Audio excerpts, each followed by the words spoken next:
Morning class. Drafting के अंदर अब हम एक चैप्टर स्टार्ट करने जा रहे हैं जिस चैप्टर का नाम है आर्ट ऑफ राइटिंग ओपिनियन। तो सबसे पहले एक बार चैप्टर का नाम लीजिए, एक बार और, एक बार और, 3 बार नहीं बोलते हैं ना। चलिए उसके बाद जरा बताइए तो इस चैप्टर में हमें क्या क्या पढ़ना है। Introduction, case for opinion writing, types of legal opinion, quality of writing, form and element of opinion letter, things to be kept in mind while preparing for opinion letter and standards applicable to preparation of an opinion। तो ये छोटा सा chapter है, तुरंत खत्म हो जाएगा, theoretical chapter है। ध्यान से सुनो। सबसे पहले इंट्रोडक्शन। एक काम कीजिए, सबसे पहले आप लाइन बाय लाइन इस इंट्रोडक्शन को पढ़िए, जोर जोर से एक बार पढ़िए इंट्रोडक्शन।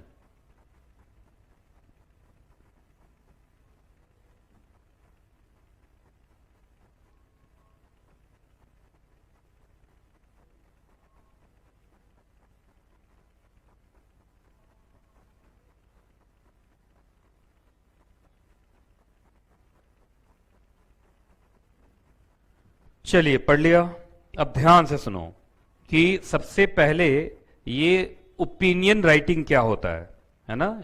ओपिनियन राइटिंग, तो देखो राइटिंग का मतलब तो हो गया ड्राफ्टिंग। तो ड्राफ्टिंग तो ये पूरा का पूरा सब्जेक्ट ही है जिसमें हम ड्राफ्टिंग सीखते हैं। इंपॉर्टेंट ये है कि हम ओपिनियन की ड्राफ्टिंग कैसे करेंगे। तो ओपिनियन क्या होता है पहले तो ध्यान से सुनिए। जब भी कोई भी बिजनेसमैन, खासकर जो बड़े लेवल के बिजनेसमैन होते हैं जहां पे बहुत पैसा इन्वॉल्व होता है, जब भी वो किसी ट्रांजैक्शन के पार्टी बनते हैं या ट्रांजैक्शन में एंटर करते हैं या ट्रांजैक्शन करते हैं, तो सबसे पहले उस ट्रांजैक्शन से जुड़े हुए जो लीगल एस्पेक्ट हैं उसको वो जानना चाहते हैं। अब जैसे वो ये जानना चाहते हैं कि ये ट्रांजैक्शन अगर हम करेंगे तो कहीं ये इलीगल तो नहीं होगा, अगर ये ट्रांजैक्शन हम करेंगे तो कहीं ऐसा तो नहीं होगा कि हमारे ऊपर पेनल्टी पनिशमेंट लग जाए, अगर हम ये ट्रांजैक्शन करेंगे तो हम पर कौन कौन सा लॉ लगेगा। तो इन सब चीजों के बारे में वो पहले जानना चाहता है। तो पहले वो लीगल ओपिनियन मतलब opinion about the legal aspect of a transaction, है ना। तो पहले वो लीगल ओपिनियन लेता है किसी आपका जुडिशियल ऑफिसर हो गया, लीगल ऑफिसर हो गया, प्रैक्टिसिंग कंपनी से। मान लीजिए ट्रांजैक्शन अगर कॉर्पोरेट वाला है तो कॉर्पोरेट वाला है तो किसी कंपनी सेक्रेटरी से, किसी चार्टर्ड अकाउंटेंट से। अगर वो नॉर्मल की भी सिविल या क्रिमिनल मामला है तो किसी एडवोकेट से। वो पहले लीगल ओपिनियन लेना चाहता है, उसके बाद ही वो ट्रांजैक्शन में एंटर करना चाहता है। तो वही अब हमें सिखाया जाएगा कि बीइंग अ कंपनी सेक्रेटरी, अगर हमारा क्लाइंट किसी ट्रांजैक्शन के ऊपर हमसे लीगल ओपिनियन मांगे तो लीगल ओपिनियन को हम कैसे ड्राफ्ट करेंगे, वो इस चैप्टर में हम पढ़ने वाले हैं। तो देखिए ये लिखा हुआ है, लीगल ओपिनियन एक रिटन स्टेटमेंट है बाय अ जुडिशियल ऑफिसर और अ लीगल एक्सपर्ट। जैसे हम लोग प्रैक्टिसिंग कंपनी सेक्रेटरी हैं मान लीजिए, तो हम लोग लीगल एक्सपर्ट के अंदर आएंगे, है ना। अब उस केस में जब भी हम लीगल ओपिनियन देंगे तो it will be based on our, है ना, प्रोफेशनल अंडरस्टैंडिंग। अब जैसे किसी को टेक ओवर करना है किसी कंपनी का, तो टेक ओवर करने से पहले किसी प्रैक्टिसिंग कंपनी सेक्रेटरी के पास या मर्चेंट बैंकर के पास पहुंचा और उससे पूछा कि हम ये टेक ओवर करने वाले हैं, आप बताइए कि ये टेक ओवर करते वक्त कहीं ये टेक ओवर इलीगल तो नहीं होगा, या अगर टेक ओवर मैं करूंगा तो कौन कौन सा लॉ लगेगा, अगर मेरे से टेक ओवर करते वक्त इन तरीके की गलती हो गई तो मेरे ऊपर क्या पेनल्टी पनिशमेंट होगा, है ना। तो उस केस में सबसे जरूरी यह है कि जो ओपिनियन दे रहा है पहले उसको टेक ओवर पता हो, टेक ओवर से जुड़ा हुआ उसको पूरा नॉलेज हो, प्रोफेशनल नॉलेज हो, है ना। तो वही लिखा है कि गिवर कौन है यहां पे एग्जैक्टली, तो दैट ओपिनियन राइटर जो ओपिनियन को राइट करेगा ना, तो ओपिनियन राइटर कि professional understanding of a particular aspect. जैसे मैंने बोला कि टेक ओवर होना है तो that take over is a particular aspect. उस टेक ओवर के ऊपर वो ओपिनियन राइटर की जो प्रोफेशनल नॉलेज है उसी का वो इस्तेमाल करके ओपिनियन राइट करता है। इसका मतलब ओपिनियन राइटर का एक क्वालिफिकेशन ये है कि उसको उस एस्पेक्ट के बारे में प्रॉपर प्रोफेशनल नॉलेज होना चाहिए।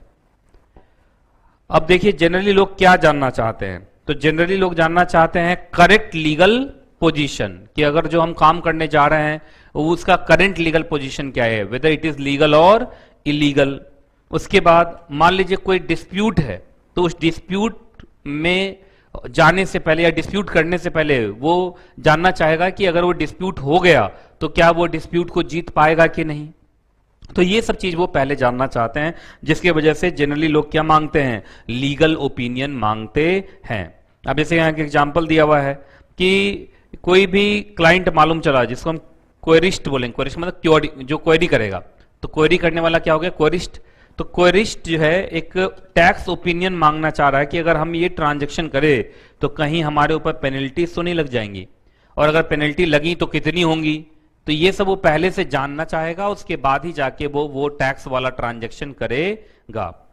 बाकी भाई ओपिनियन क्या है, तो ओपिनियन मैंने बता ही दिया था कि ओपिनियन हमेशा डिपेंड, ओपिनियन का कोई हार्ड एंड फास्ट कोई डेफिनेशन नहीं हो सकता।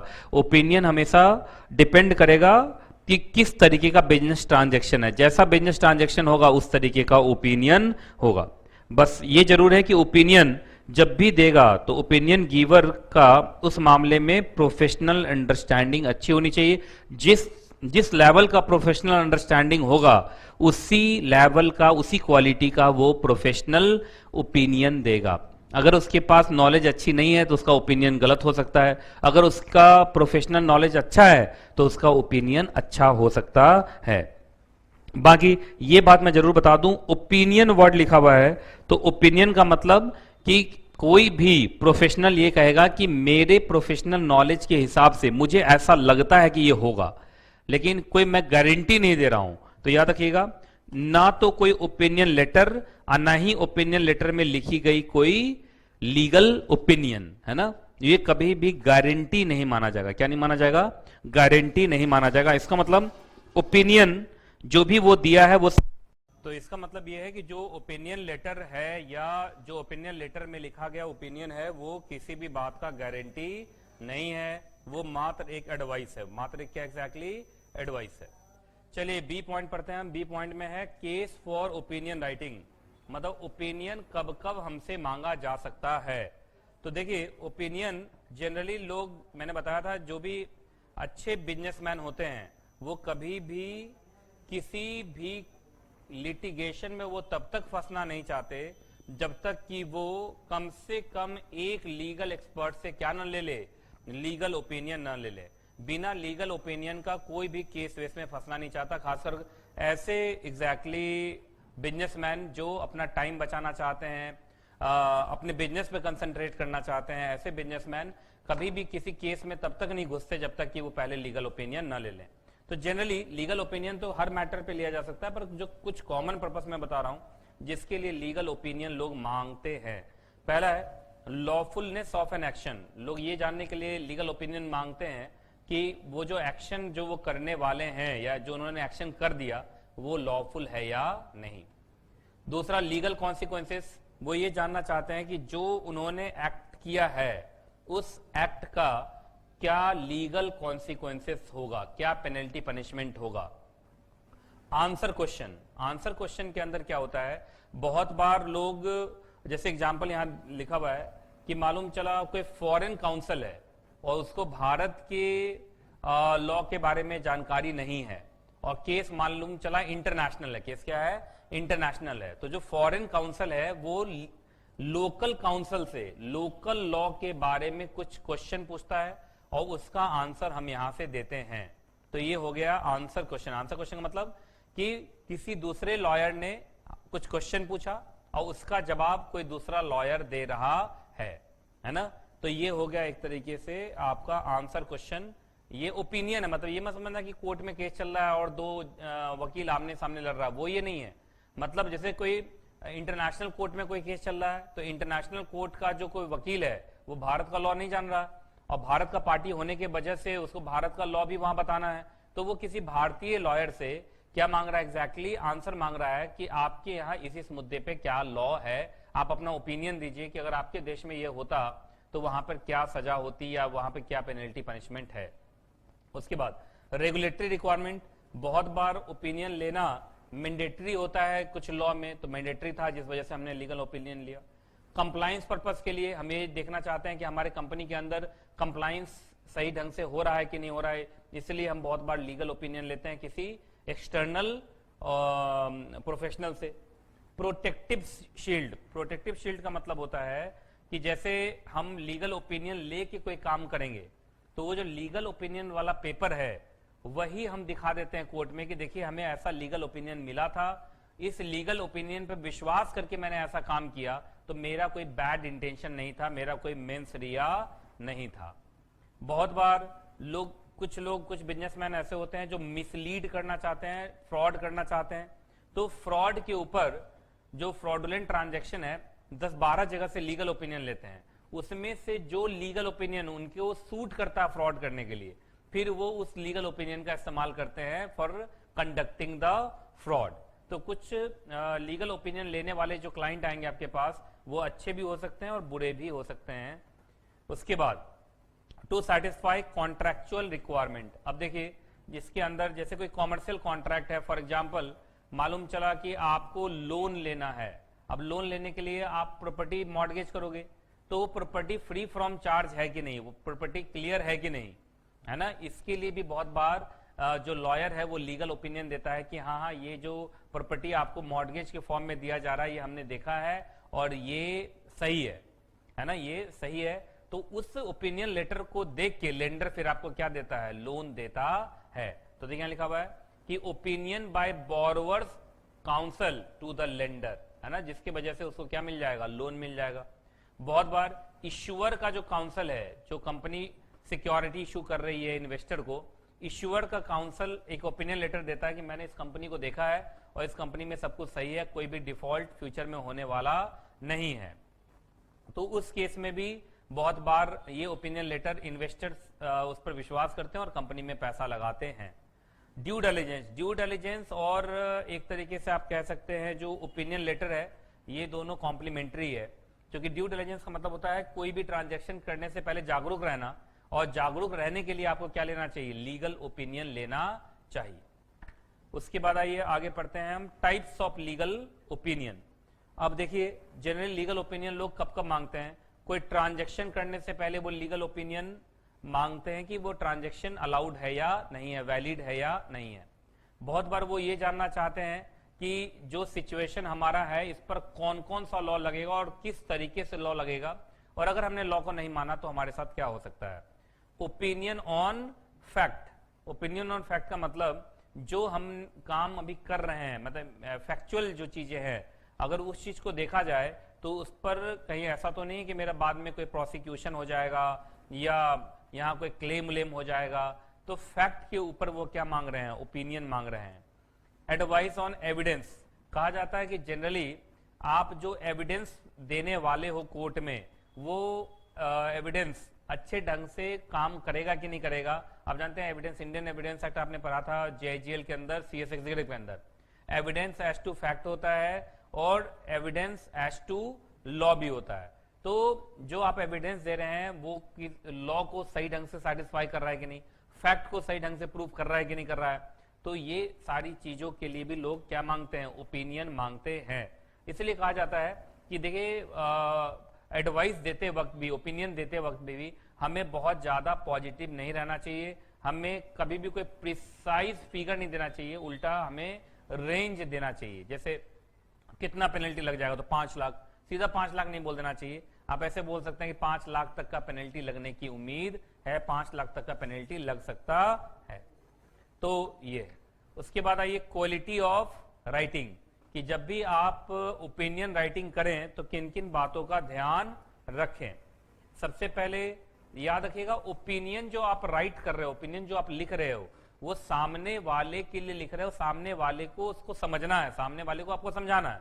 तो समझाने के लिए आपको क्लियर लैंग्वेज लिखना चाहिए, प्लेन लैंग्वेज लिखना चाहिए, ऐसा इंग्लिश लिखना चाहिए जो अंडरस्टैंडेबल हो, है ना, और प्रिसाइज होना चाहिए। प्रिसाइज का मतलब टू द पॉइंट होना चाहिए, बेकार की चीजें उसमें होनी नहीं चाहिए। तो मैंने बता दिया, प्लेन इंग्लिश होना चाहिए, क्लियरिटी होना चाहिए, थॉरो प्लान उसमें लिखा हुआ होना चाहिए, सेंसिबल होना चाहिए। सेंसिबल का मतलब ये है कि आप जो भी ओपिनियन दें, उस ओपिनियन से जो पार्टीज के इशू हैं, जिस इशू के ऊपर, जिस इशू से वो डरा हुआ है, जिस चीज से वो डरा हुआ है, उस डर को खत्म किया जाए, उसमें उसको क्लियरिटी आए कि हाँ ये क्वेश्चन हमने पूछा था, इस क्वेश्चन का हमें आंसर मिल गया। क्योंकि बहुत बार क्या होता है कि जो क्लाइंट होता है वही अनक्लियर क्वेश्चन पूछता है, तो पहले तो उस अनक्लियर क्वेश्चन को सिंपलर क्वेश्चन बनाना, डायरेक्ट क्वेश्चन बनाना, और फिर उसका आंसर लिखना। तो आपको बहुत बार क्या करना पड़ेगा, क्वेश्चन भी खुद ही फ्रेम करना पड़ेगा और उस क्वेश्चन का सही ढंग से आंसर करना पड़ेगा, जिससे कि जो पार्टी है वो उस चीजों को अच्छे से समझ पाए। आगे, form and element of the opinion letter. सबसे पहले फॉर्म की बात करूं, फॉर्म मतलब फॉर्मेट, तो इसका कोई फिक्स्ड फॉर्मेट नहीं है। जनरली अगर आप देखेंगे, जब भी आप कोई ओपिनियन लेटर इशू करोगे तो ओपिनियन लेटर में ये सारी बातें लिखी भी होनी चाहिए। ये तो शॉर्ट में है, अभी देखिएगा नीचे तो डिटेल में, ये तो शॉर्ट में है, नीचे सब चीज के बारे में डिटेल में लिखा हुआ है।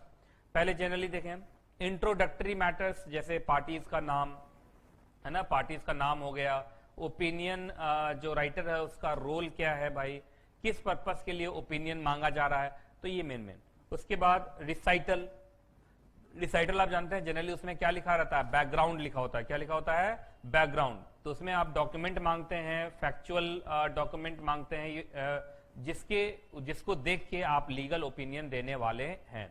उसके बाद लीगल कंक्लूजन आपको देना है। उसके बाद लिमिटेशंस, लिमिटेशंस का मतलब होता है कि हमने जो ये लीगल ओपिनियन दिया है इसमें ये थोड़ी सी कमियां रहेंगी, ये थोड़ी सी परेशानियां रहेंगी, इन मैटर्स को हमने कवर नहीं किया है। मतलब लिमिटेशन का मतलब डिस्क्लेमर है, आप अपने लायबिलिटी को क्या करेंगे, डिस्क्लेम करेंगे कि भाई मैंने ये डॉक्यूमेंट को सिर्फ देखा है, इन्हीं डॉक्यूमेंट को देख के मैं आपको ओपिनियन दे रहा हूं, इसके अलावा कोई और डॉक्यूमेंट है जो मेरे सामने नहीं आया, उसकी वजह से कुछ परेशानी होती है तो उसके लिए हम लाइबल नहीं होंगे। उसके बाद जो ओपिनियन राइटर है उसका सिग्नेचर होना चाहिए।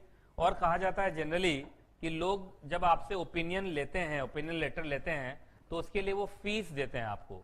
तो याद रखना, इतना शॉर्ट में भी ओपिनियन लेटर मत लिख देना जिससे कि सामने वाले को लगे कि ये जो फीस हमने दिया ये बेकार में दिया, फीस ज्यादा दे दिया है, काम कम हुआ है। इसलिए कहा जाता है कि जनरली लोग शॉर्ट लीगल ओपिनियन नहीं देते हैं। जनरली लीगल ओपिनियन उनका थोड़ा सा डिटेल में होता है, तो हमेशा लीगल ओपिनियन क्या देना चाहिए, डिटेल में देना चाहिए। तो खैर ये तो छोटी मोटी बातें यहाँ पे लिखी हुई थी मेन। अब थोड़ा सा डिटेल में पढ़ते हैं। तो सबसे पहला हमेशा क्या आएगा एग्जैक्टली, इंट्रोडक्टरी मैटर्स। अब इंट्रोडक्टरी मैटर्स के अंदर क्या होगा, इंट्रोडक्टरी मैटर्स के अंदर टाइटल होगा। अब टाइटल क्या होगा, लीगल ओपिनियन या लीगल एडवाइस। ये जैसे एक डॉक्यूमेंट है मालूम चला, तो डॉक्यूमेंट के ऊपर सबसे ऊपर क्या लिखा रहेगा, लीगल ओपिनियन या लीगल एडवाइस। उसके बाद चीजें लिखना स्टार्ट होगा। उसके बाद डेट लिखा हुआ होगा, क्योंकि डेट बहुत इंपॉर्टेंट है। फिर एड्रेसी, एड्रेसी का मतलब ये लीगल ओपिनियन आपने किसके लिए लिखा है। याद रखिए एड्रेसी लिखना बहुत जरूरी है, क्योंकि आप समझते हैं जो लॉ के अंदर है वो हर पर्सन के लिए अलग अलग तरीके का लॉ का इंप्लीकेशन हो सकता है। मान लीजिए रेजिडेंट है तो उसके लिए अलग लीगल कॉम्प्लिकेशन है, नॉन रेजिडेंट है तो उसके लिए अलग लीगल कॉम्प्लिकेशंस है ना, लीगल इंप्लीकेशंस है। तो इस बात का ध्यान रखिएगा कि आप उसमें एड्रेसी का नाम लिख दीजिएगा कि मैंने आपको देख के, क्योंकि आपने लीगल एडवाइस मांगा तो आपको देख के मैंने ये लीगल एडवाइस दिया है, तो इसको कोई और इस्तेमाल ना करे। मतलब हमसे बिना पूछे इस लीगल ओपिनियन पेपर को कोई और इस्तेमाल ना करे, हमने जिनके लिए लीगल ओपिनियन लिखा है वही उसका इस्तेमाल करे। तो देखिए जनरली लोग क्या करते हैं, ये लाइन लिख देते हैं शुरू में कि ये जो भी ओपिनियन हमने दिया है ये मैंने आपके यूज के लिए दिया है, और अगर कोई दूसरा पर्सन इसको यूज करेगा तो उसको पहले हमसे कंसेंट लेना पड़ेगा। बिना हमसे कंसेंट लिए हुए इस लीगल ओपिनियन का कोई दूसरा इस्तेमाल ना करे। उसके बाद इंट्रोडक्शन, इंट्रोडक्शन में आपको लिखना है कि कौन कौन से क्वेश्चन आपसे पूछे गए हैं। ये आप एकदम साफ साफ लिख दोगे कि ये 10 क्वेश्चन मेरे से पूछे गए और इस 10 क्वेश्चन के ऊपर मैं लीगल एडवाइस देने वाला हूं। बस इसी 10 पे दूंगा, 10 के अलावा 11 पे नहीं दूंगा। ये 10 हम आप शुरू में ही वहां पे लिख देंगे।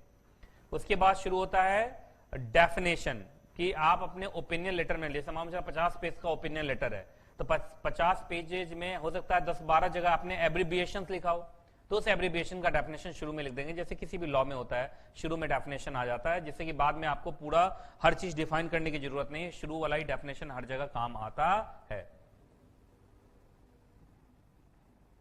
उसके बाद आपको फैक्ट लिखना है कि आपने जितने भी क्वेश्चंस पूछे गए उसमें से क्या क्या आपको फैक्ट समझ में आता है। तो कौन कौन सा फैक्ट आपको दिया गया और कौन कौन सा फैक्ट आप प्रिज्यूम करके चल रहे हो वो आप लिख देंगे।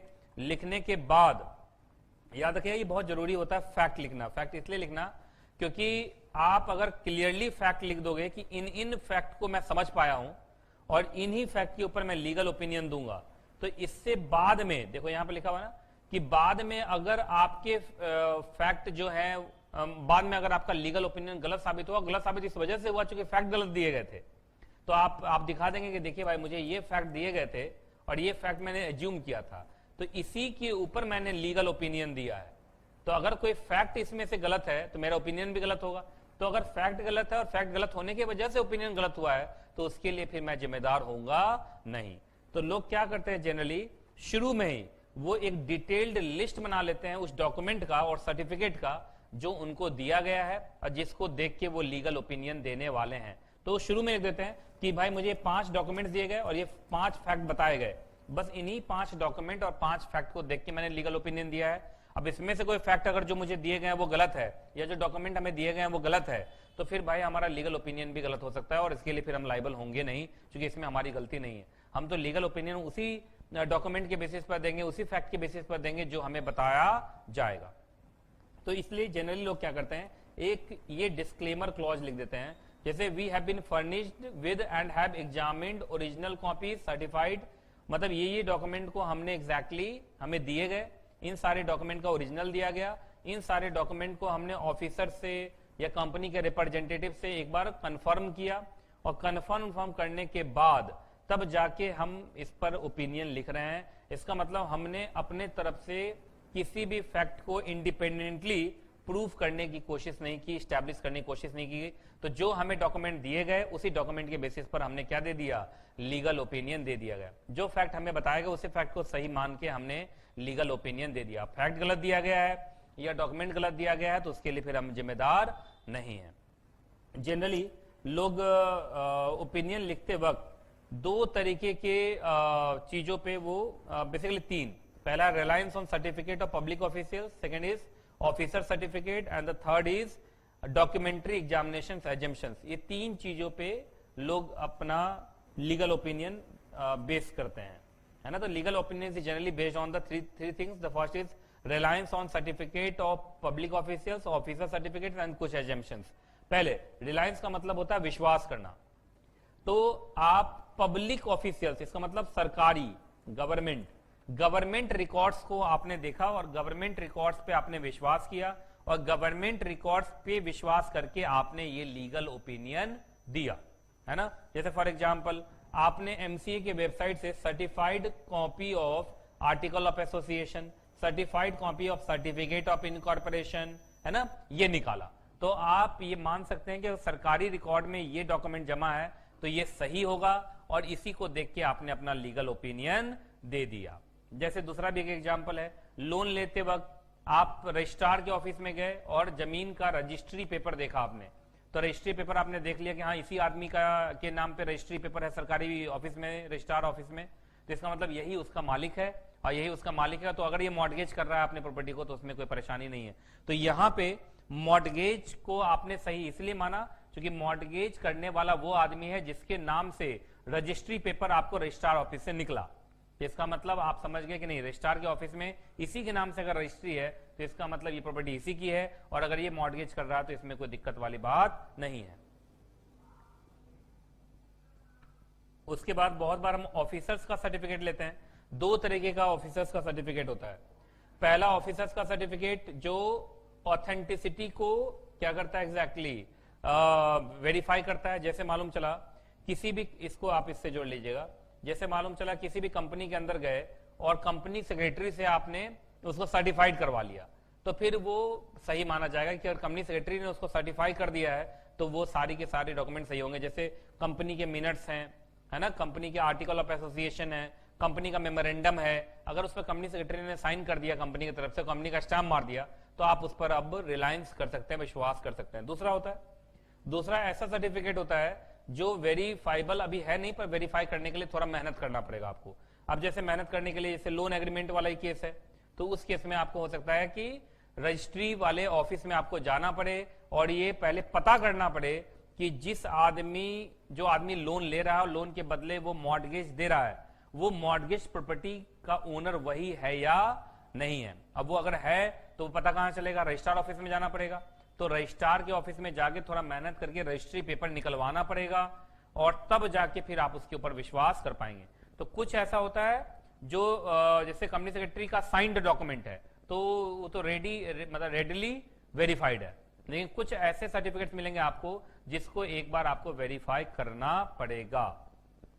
कुछ एजम्पशंस भी लोग लेके चलते हैं। जैसे एजम्पशंस क्या लेके चल रहे हैं, देखिए एजम्पशंस ये लेके चल रहे हैं कि जो भी सिग्नेचर्स किए गए हैं डॉक्यूमेंट पे वो सबके सब जेन्यून ही होंगे। जो भी कॉपीज हमें दिए गए हैं, जैसे फोटो कॉपी दिया गया है तो जैसा ओरिजिनल कॉपी था ऐसा ही फोटो कॉपी होगा, आप ये मान के चलेंगे। और उसके बाद ये आप मान के चलेंगे कि जितने भी डॉक्यूमेंट्स हमारे सामने रखे गए हैं ये सारे डॉक्यूमेंट लीगल हैं, बाइंडिंग है और ये सब के सब मतलब जरूरी डॉक्यूमेंट्स हैं और ये ओरिजिनल हैं, लीगल हैं, बाइंडिंग हैं, ये आप मान के चल सकते हैं। अब आप ये एजम्पशंस लेके चले, बाद में मालूम चला एजम्पशन गलत हुआ तो उस केस में लीगल ओपिनियन अगर गलत भी होता है तो इसमें कोई दिक्कत वाली बात नहीं, पर शुरुआत में आप लिख देंगे कि मैंने ये चीजों को एज्यूम किया है और एज्यूम करने के बाद मैंने लीगल ओपिनियन दिया है। जब आपके पास एक लिस्ट बन जाएगा डॉक्यूमेंट्स का और फैक्ट का, तो अब आप उसके ऊपर रिसर्च करेंगे और रिसर्च करके आप पता लगाएंगे कि कौन कौन सा लॉ लग रहा है।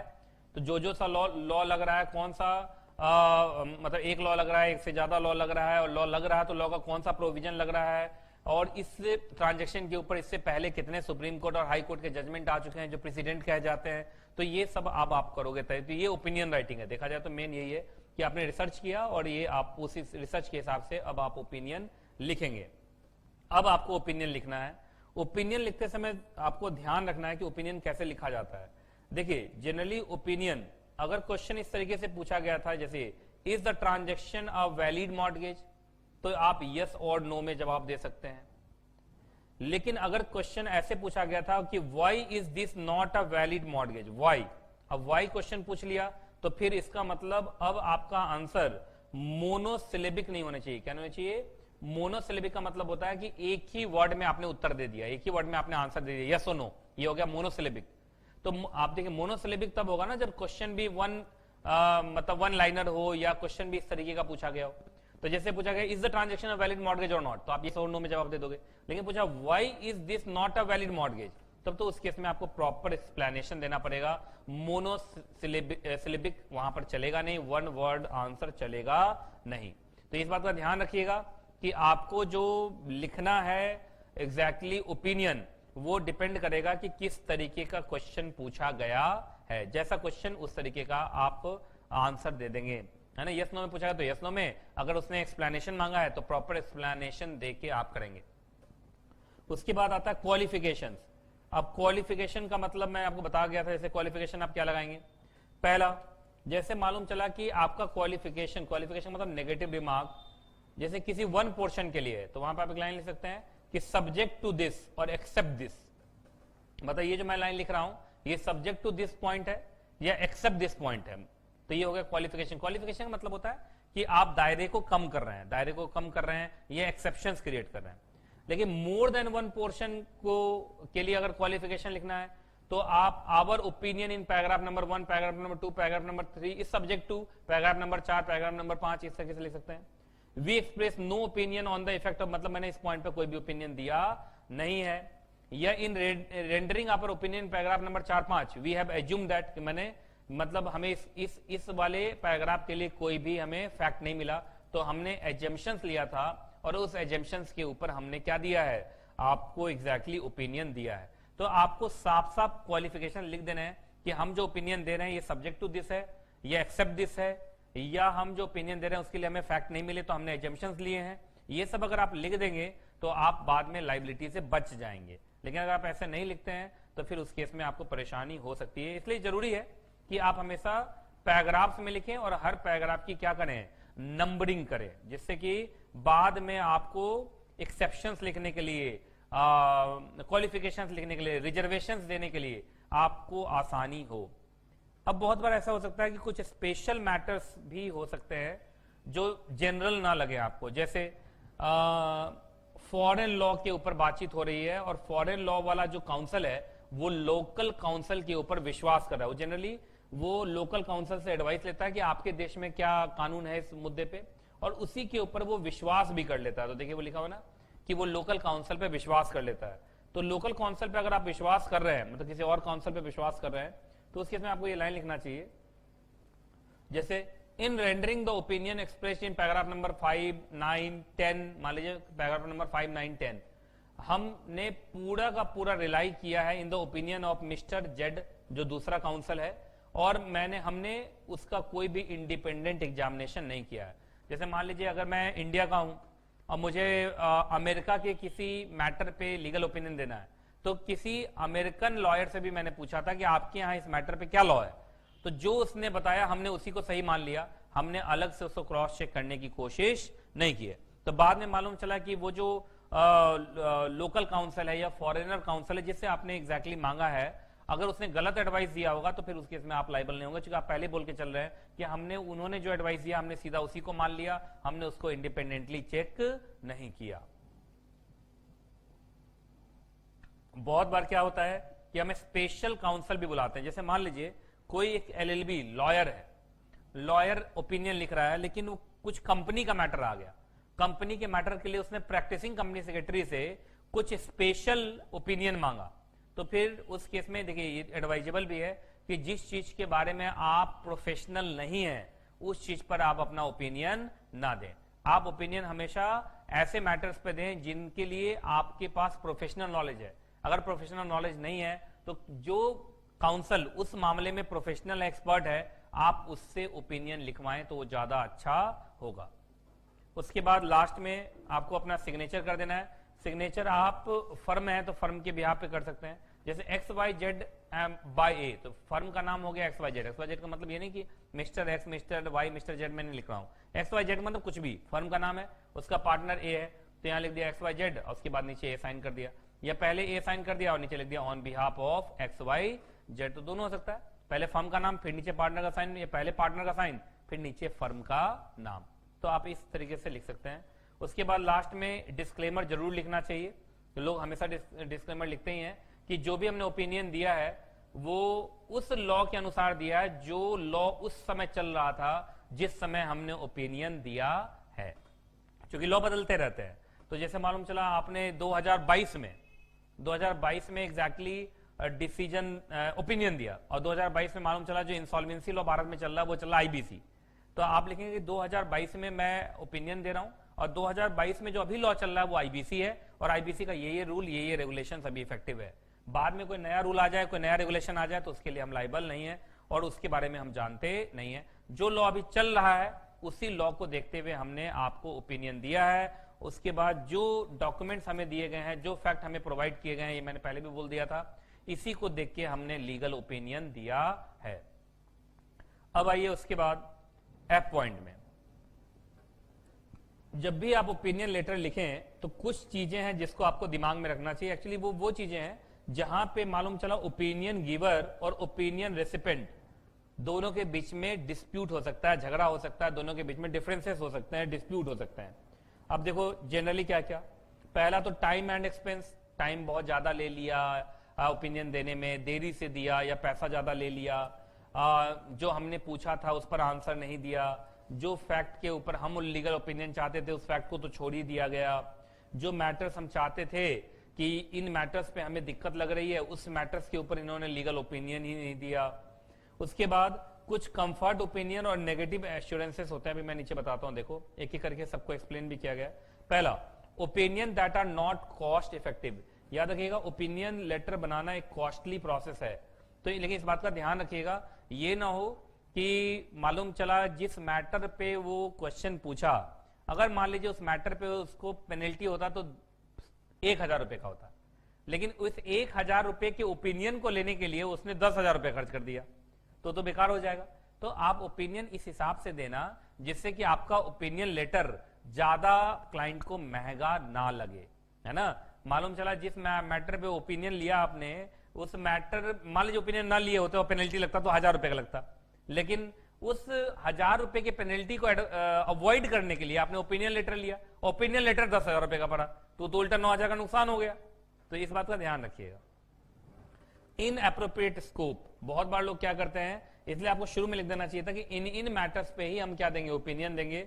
बहुत बार लोग ना अपने मन में समझ लेते हैं कि वो इसी मैटर पे ओपिनियन देगा। जी नहीं, जो हमने लिखा है हमने इसी मैटर पे ओपिनियन दिया है और इसी पर हमने ओपिनियन दिया है, इसके अलावा हमने किसी और चीज पे कोई बात नहीं की है। तो ये एकदम क्लियर होना चाहिए। उसके बाद आपको दो पोर्शन में आपको हमेशा क्या देना चाहिए, आपको ओपिनियन देना चाहिए। पहला पोर्शन तो वो होगा जिसके ऊपर आप एक्चुअल ओपिनियन देंगे, दूसरा वो होगा जहां पे आपने एग्जैक्टली आपको प्रॉपर फैक्ट नहीं मिला है, जहां पे आप एजम्पशंस लेने वाले हैं। क्या लेने वाले हैं, एजम्पशंस लेने वाले हैं, तो ये आप साफ वहां पे बता देंगे। अगला, opinion regarding issue of significant legal uncertainty. याद रखिएगा, अगर किसी भी मैटर पे आप सर्टेन नहीं है तो आपको उसके ऊपर ओपिनियन नहीं देना चाहिए, नहीं तो उस केस में आपको वो अनक्वालिफाइड ओपिनियन, वो सही ओपिनियन नहीं होगा, मेरा मानना है। तो याद रखिएगा, आपको हमेशा ओपिनियन देते समय अगर आपको लगता है कि थोड़ी नॉलेज आपको कम है तो वहां पर आप एक लाइन लिख सकते हैं, नॉट फ्री फ्रॉम डाउट। मतलब ये जो आप फैक्ट दिए हैं और उस फैक्ट को जब हम एनालाइज करते हैं तो हमें थोड़ा सा डाउट रहता है कि हो सकता है कि आपको पेनल्टी पनिशमेंट हो जाए। बाकी आपको उस मैटर पे कभी भी ऐसा ओपिनियन नहीं देना है जो ओपिनियन बाद में क्या बने, मिसलीडिंग बने। मिसलीडिंग कभी भी आपको ओपिनियन नहीं देना है। उसके बाद फैक्चुअल एजम्पशंस के ऊपर आपको क्या नहीं देना है, आपको ओपिनियन नहीं देना है, क्योंकि फिर वो ओपिनियन बाद में खराब हो सकता है। और अगर ओपिनियन दे भी रहे तो आप उसको साफ साफ लिख के रखेंगे कि हमने जो ये ओपिनियन दिया है ये पूरा का पूरा एज्यूम करके दिया है और ये हो सकता है कि ये गलत हो, we are not sure about this. उसके बाद ये टाइम बहुत इंपॉर्टेंट है। बहुत बार लोग क्या करते हैं, जल्दी में रहते हैं क्लाइंट कि नहीं हमें तो 2 दिन के अंदर ओपिनियन दो, 3 दिन का ओपिनियन दो। माम साहब जल्दी जल्दी ओपिनियन देने के चक्कर में सब कुछ खराब हो गया, आपने गलत ओपिनियन दे दिया। तो याद रखिए, क्लाइंट चाहे जितना इंसिस्ट करे, आपको प्रॉपर टाइम लेना चाहिए और सही ओपिनियन देना चाहिए। तो half backed, half thought out opinion आपको देना नहीं चाहिए। तो आप पहले क्लाइंट को बता देंगे कि मुझे ओपिनियन देने में टाइम लगेगा। ये नहीं कि फोन पर आपने बोल दिया ये मेरा ओपिनियन है, बाद में मैं आपको लेटर भेज दूंगा, ये कोई मतलब नहीं है। आपको प्रॉपर रिसर्च एंड डेवलपमेंट करना चाहिए और डिटेल्ड ओपिनियन देना चाहिए। क्या देना चाहिए, डिटेल्ड ओपिनियन। तो ये टेलीफोनिक ओपिनियन जो होता है वो उतना अच्छा माना नहीं जाता है। जो राइटिंग वाला ओपिनियन है, जो पूरा बढ़िया से रिसर्च करके दिया जाए, प्रॉपर टाइम लेके दिया जाए, वो बढ़िया ओपिनियन माना जाता है। अब आइए, standards applicable to preparation of an opinion. देखिए, सबसे पहले जनरली मैं बात करूं तो जनरली जो लॉयर ओपिनियन दे रहा है वो वेल इन्फॉर्म्ड होना चाहिए, स्किल्ड होना चाहिए, प्रूडेंस वाला होना चाहिए, जागरूक होना चाहिए, है ना। लीगल स्पेशलिटी ये पर बहुत इंपॉर्टेंट है कि जैसे टैक्स का मैटर है तो किसी चार्टर्ड अकाउंटेंट से, लॉयर से ले लिया, कॉर्पोरेट लॉ का मैटर है तो किसी कंपनी सेक्रेटरी से ले लिया, ये जरूर होना चाहिए। दूसरा, जनरली आप जो भी लीगल ओपिनियन देते हैं उसके लिए आप लाइबल नहीं होते, लेकिन फिर भी आपको कम से कम वो सारी चीजें तो आपको जरूर आपको नॉलेज रखना चाहिए जो चीजें जनरली जो आपके कॉम्पिटिटर्स हैं वो नॉलेज रखते हैं। जैसे मान लीजिए मैं प्रैक्टिसिंग कंपनी सेक्रेटरी हूं, तो कोई दूसरा प्रैक्टिसिंग कंपनी सेक्रेटरी अगर लीगल ओपिनियन देता तो वो पूरे कॉर्पोरेट लॉ को कंसीडर करता, तो मैं भी पूरे कॉर्पोरेट लॉ को कंसीडर करूंगा। बहुत सारी चीजें ऐसी होती हैं जो आपको पता नहीं होती, लेकिन अगर आप कोशिश करते तो वो जरूर चीजें पता चल सकती थी। तो मेरा मानना है कि जो चीजें कस्टमरी हैं, कस्टमरी का मतलब कि कोई और अगर यही काम करता तो इस तरीके से वो इस नॉलेज का वो इस्तेमाल करता, वो नॉलेज का इस्तेमाल आपको भी करना चाहिए। अगर कभी भी मालूम चला आपने कोई मिसलीडिंग ओपिनियन दिया, फ्रॉडुलेंट मिसरिप्रेजेंटेशन किया, तो उसके लिए फिर आप लाइबल हो सकते हैं। तो आप हमेशा लाइबिलिटी से नहीं बचेंगे। अगर आपने मिसरिप्रेजेंटेशन किया है तो उस केस में आपकी लाइबिलिटी हो सकती है। उसके बाद एथिकल इश्यूज भी बहुत इंपॉर्टेंट है। जैसे ओपिनियन देते वक्त आप सामने वाले पार्टी के बारे में सब कुछ जान गए, तो मेरा मानना है कि उसका सिक्रेसी मेंटेन करना चाहिए। आपको पूरा का पूरा रिपोर्ट, पूरा का पूरा मैटर क्या रखना चाहिए, कॉन्फिडेंशियल रखना चाहिए। तो ये छोटा सा थ्योरेटिकल चैप्टर था जो हो गया खत्म।